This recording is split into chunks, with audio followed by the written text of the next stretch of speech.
Bismillahirrahmanirrahim. Assalamualaikum warahmatullahi wabarakatuh. Bismillahirrahmanirrahim.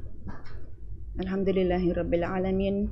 Wassalatu wassalamu ala asyrafil anbiya'i wal mursalin sayyidina wa maulana Muhammadin wa ala alihi wa ashabihi ajmain. Rabbi syrah li sadri wa yassir li amri wahlul 'uqdatam min lisani yafqahu qawli. Selamat pagi anak-anak, bagaimana kabar hari ini? Alhamdulillah kita bisa berjumpa kembali di dalam pembelajaran daring melalui link YouTube di Lembaga SMK Tarunajaya Prawira Tuban, khususnya pada kelas 12. Pagi ini anak-anakku semua yang ada di rumah yang sedang menyimak pembelajaran pada pagi hari ini. Puji syukur kita panjatkan kehadirat Allah Subhanahu wa taala yang telah memperkenankan kita bertemu kembali. Mudah-mudahan dalam kondisi sehat walafiat. Amin.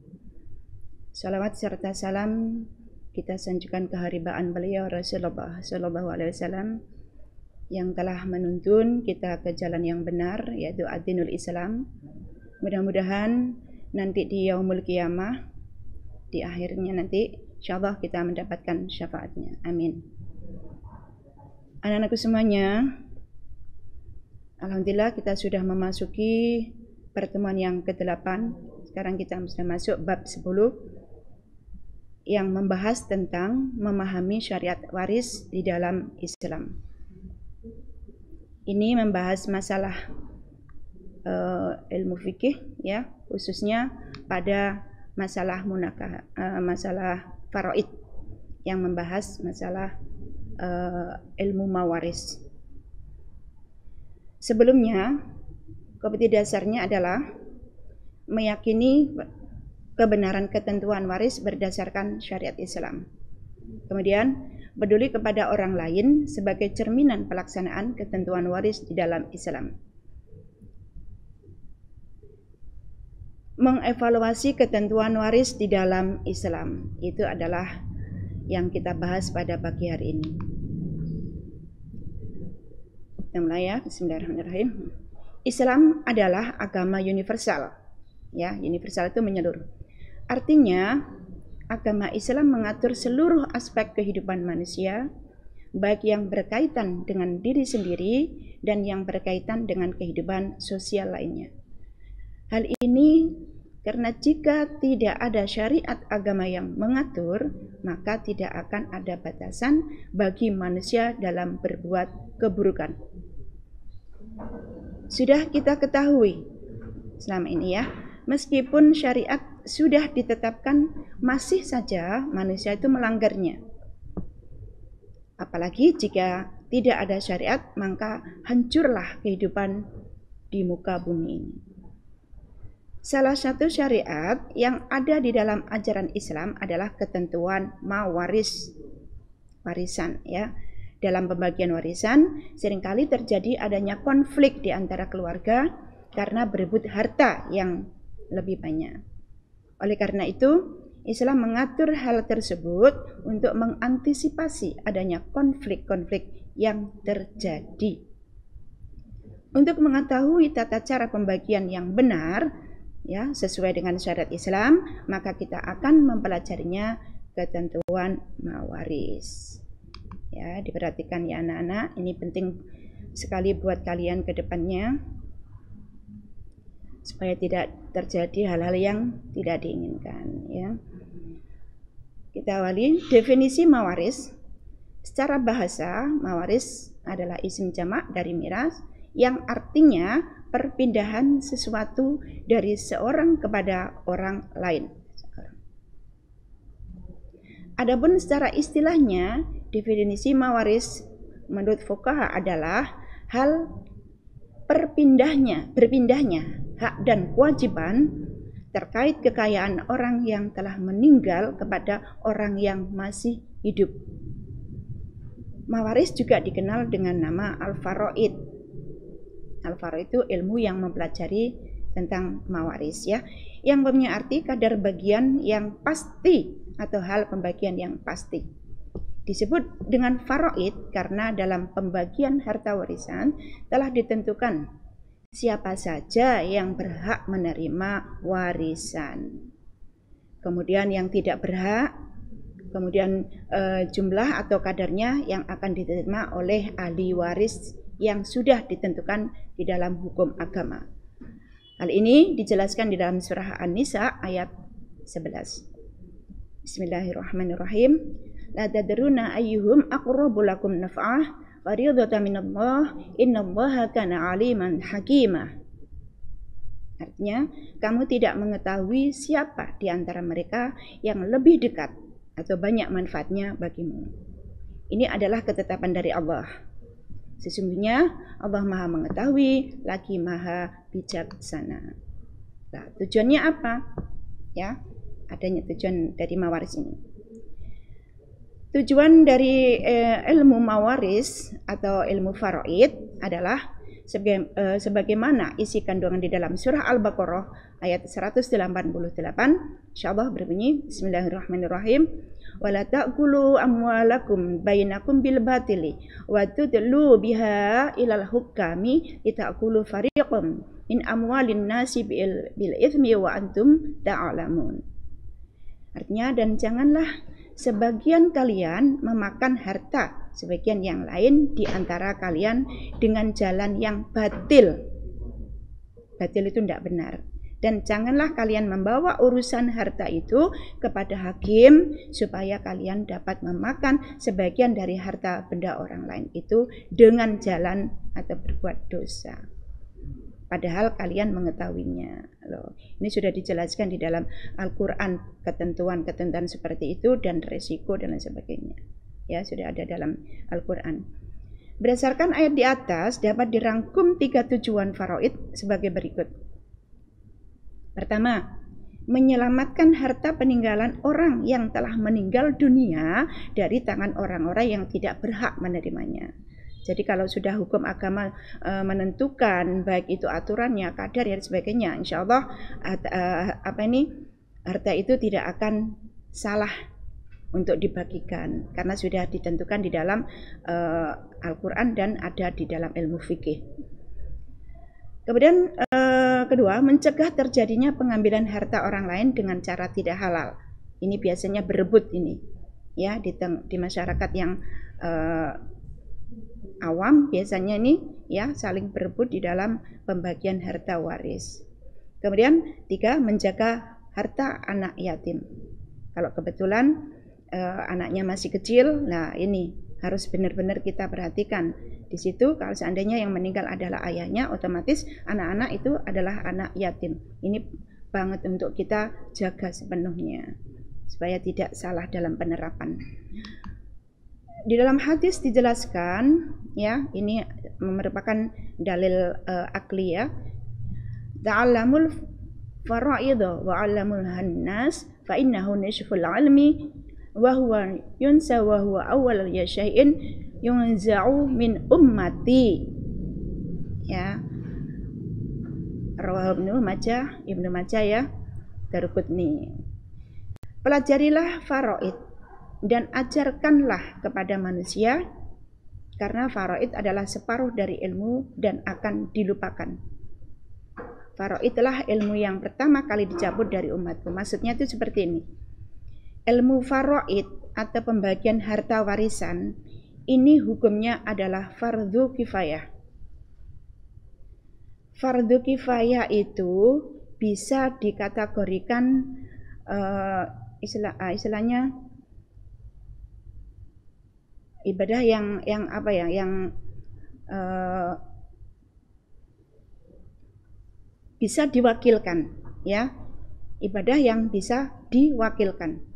Seandainya di dalam satu kabupaten itu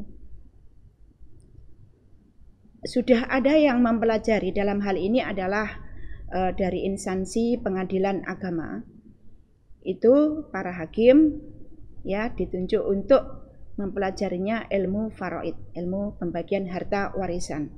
Nah, kalau sudah ada yang mewakili dari pengadilan agama, seluruh Kabupaten Tuban masyarakatnya tidak menanggung dosa karena sudah diwakilkan kolektif istilahnya, ya.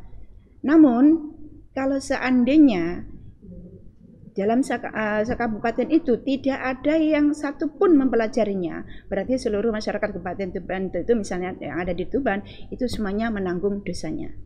Ya, itu namanya fardu kifayah. Yang penting sudah ada yang mewakili.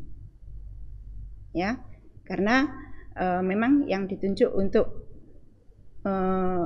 ngurusi masalah mawaris ini adalah pengadilan agama. Ini terjadi apabila dalam satu keluarga itu yang misalnya ditinggal ayahnya sementara meninggalkan banyak harta, kemudian istri atau ibunya tidak bisa membagikan secara adil, khawatir barangkali tidak bisa membagikan secara adil.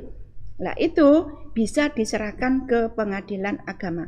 Nanti para hakim yang akan mengaturnya sesuai dengan yang ada di dalam ilmu faraid. Itu juga ada rumusnya di dalam pembagian sesuai dengan jumlah calon pewaris itu, ya, calon pewaris. Makanya kalau sudah diatur demikian, insya Allah harta itu akan tersalurkan sesuai dengan aturan, ya.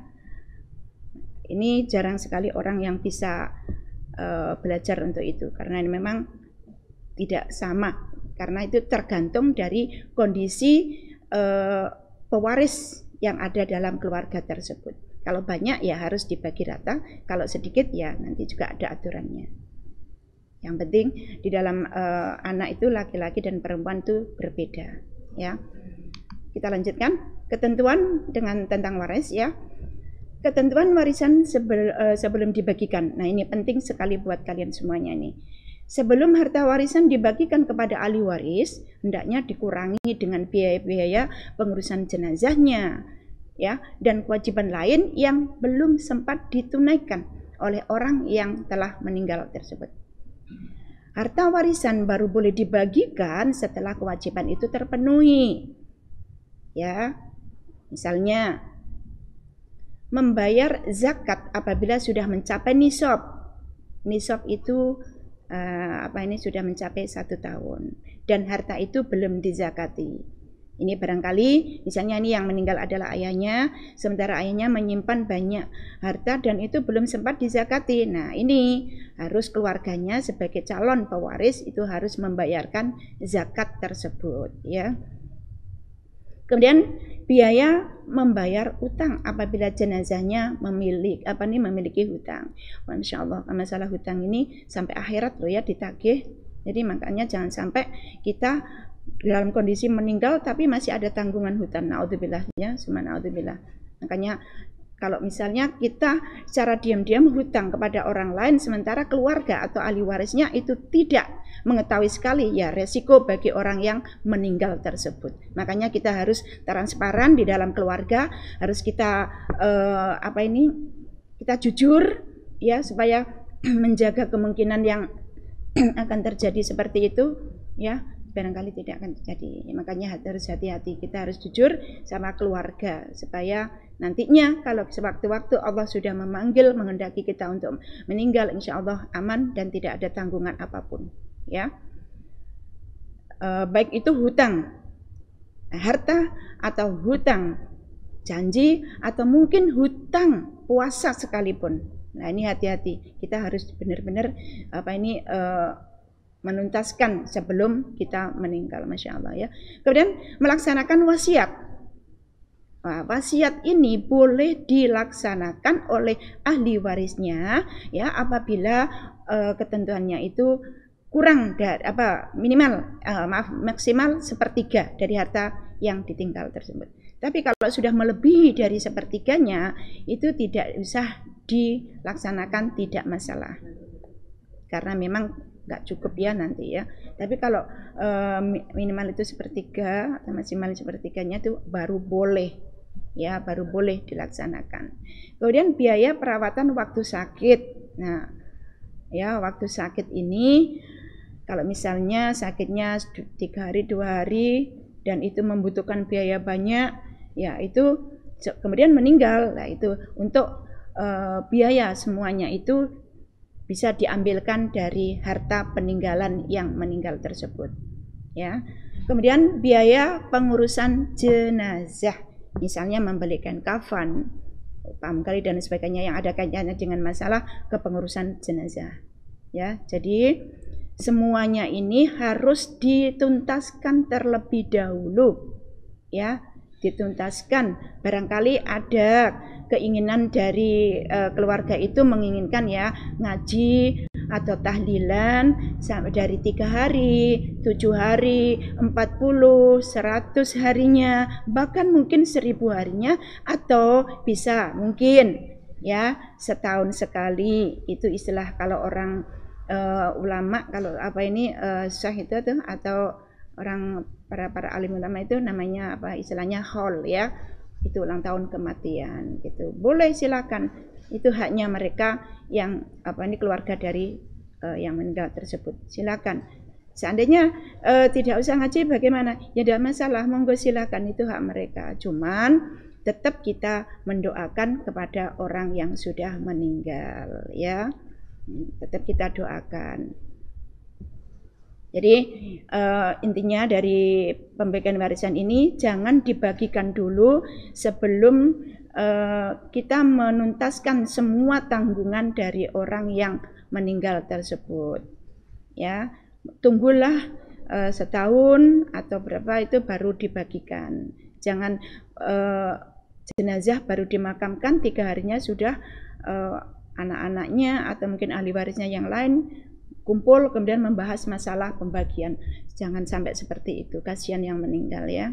Dan harus dibagikan secara adil. Dan itu juga harus ada kesepakatan bersama. Jadi tidak akan membebankan apa ini dari orang yang sudah meninggal tersebut. Kalau hartanya dibagikan secara apa ini berebutan, nanti kalau ada terjadi perselisihan atau cekcok atau bahkan sampai ada pembunuhan, naudzubillah ya, itu nanti akan benar-benar mengirim api neraka kepada orang yang sudah meninggal. Masya Allah ya, jangan sampai itu terjadi pada keluarga kita. Allah berfirman di dalam surat An-Nisa ayat 11, Bismillahirrahmanirrahim, min ba'di wasiyatin yusi biha audain. Pembagian tersebut di atas ya sudah dipenuhi wasiat yang ia buat atau sudah dibayar hutangnya. Jadi semuanya harus dituntaskan ya. Sekali lagi dituntaskan dulu semua kewajiban atau tanggung jawab dan sebagainya dari orang yang meninggal, kemudian baru dibagikan gitu ya. Dasar hukum mawaris, dasar hukum yang paling utama dalam mawaris adalah Al-Quran dan Al-Hadis. Al-Quran ini dalil nakli, Al-Hadis ini adalah dalil akli. Kemudian ijma, ya kesepakatan para ulama. Dan yang terakhir adalah hasil ijtihad, kesepakatan bersama dan usaha sungguh-sungguh dari para ulama tersebut. Kemudian yang pertama, Al-Quran. Ada beberapa ayat Al-Quran yang menjadi dasar hukum dalam pembagian warisan, yaitu diantaranya adalah surat An-Nisa ayat 33. Bismillahirrahmanirrahim. Walikulli ju'alna mawaliya mimma tarakal walidaini wal aqrabun walladzina aqadat aymanukum fa'atuhum nasibahum innallaha kana ala kulli syai'in syahida.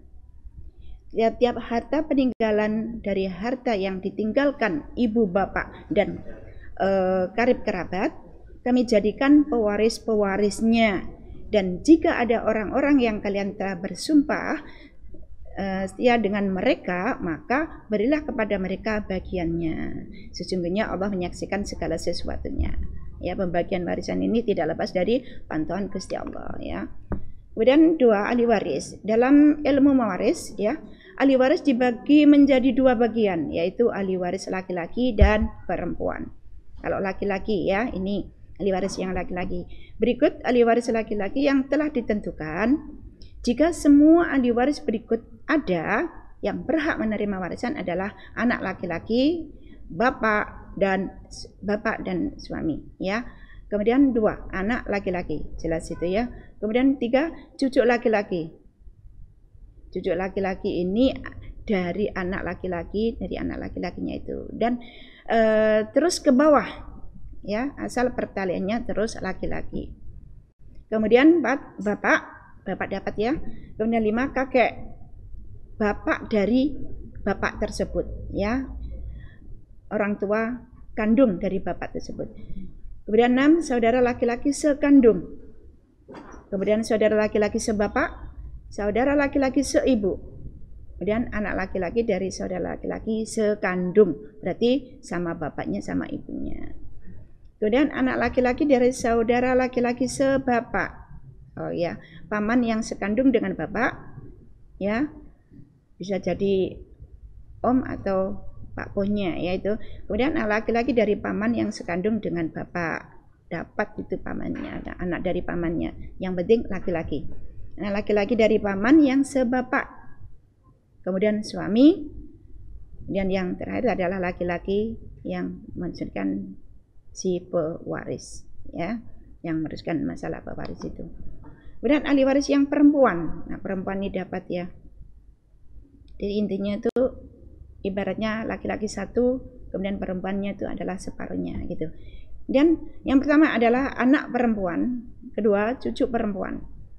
Cucu ini dari anak perempuan dari anak laki-laki tersebut dan seterusnya sampai ke bawah, ya. Kemudian ibu, terus nenek, kemudian nenek ini juga dari ibu, juga dari bapak juga bisa, ya. Saudara perempuan sekandung, kemudian saudara perempuan sebapak, saudara perempuan seibu, istri, dan wanita yang memerdekakan si waris, ya, yang memerdekakan si waris. Itu mungkin waktu itu masih adalah budak, ya. Dan jika ahli waris yang berjumlah 10 seluruhnya ada, jadi yang di atas itu semuanya ada misalnya, maka yang mendapat harta warisan hanya 5 sebagian berikut. Ya, ini yang terpenting aja yang dipilih itu ya. Berarti 1 anak perempuan, 2 cucu perempuan, 3 ibu, 4 saudara perempuan sekandung, dan 5 adalah istri. Ya. Jika ahli waris yang berjumlah 10 seluruhnya ada, maka yang mendapat harta warisan hanya 5. Ya, yang tadi ya, perempuan, sekarang laki-laki, anak laki-laki, kemudian anak perempuan, anak dari perempuan itu, kemudian ibu, bapak, suami atau istri, gitu. Ya. Demikian anak-anak yang bisa Bu Lili sampaikan, mudah-mudahan ada guna dan manfaatnya. Apabila kalian masih kurang jelas dengan pembelajaran ini, silakan untuk menghubungi Bu Lili melalui WA, Japri atau dan sebagainya. Demikian, mohon maaf. Ihdinas siratal mustaqim, wallahul muwaffiq ila aqwamit thoriq. Wassalamualaikum warahmatullahi wabarakatuh.